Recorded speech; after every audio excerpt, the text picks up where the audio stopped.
not think about the wording of Colorado laws, but our lawmakers are, specifically the ones referring to people with intellectual and physical disabilities.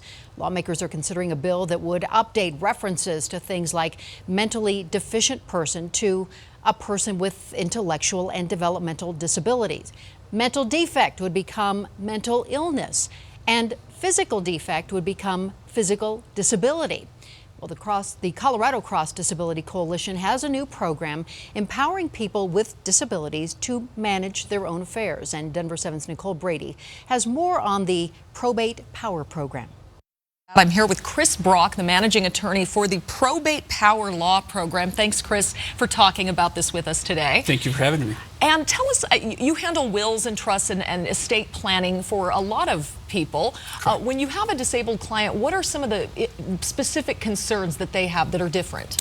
When a family comes to me who has disabled individuals in their family, one specific thing they really focus on and need help with is what's called a special needs trust.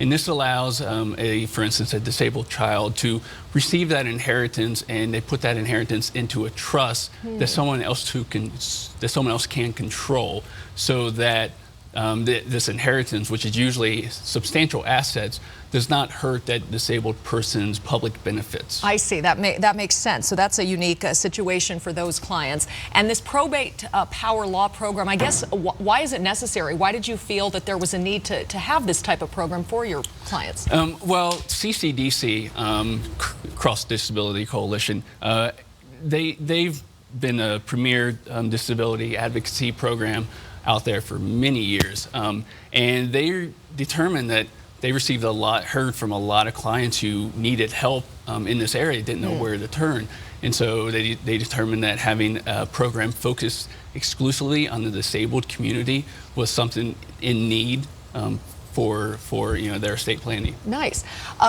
If a disabled person has to put together their own will or trust situation as well, can you help with that? Oh, absolutely. Yes. Any more tips for people out there if they are doing some estate planning? Is there anything that they need to be aware of or cautious of, how this program could help them when maybe going through traditional methods might not? One thing that they could probably may have to think about is that if their child, or if their disabled adult child, if he doesn't have capacity to make his or her own decisions, may need to think about a guardianship. And that's not something that's just a given. I mean, you really do want to make sure that this is taken care of. Right. I received a call about 2 weeks ago from a client.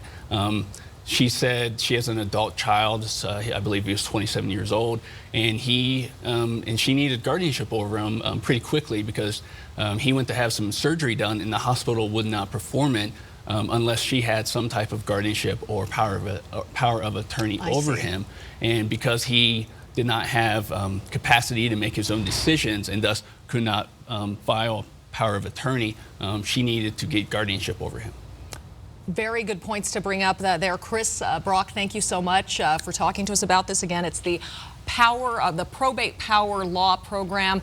You can contact the Cross Coalition for Disabilities about this. And back to you.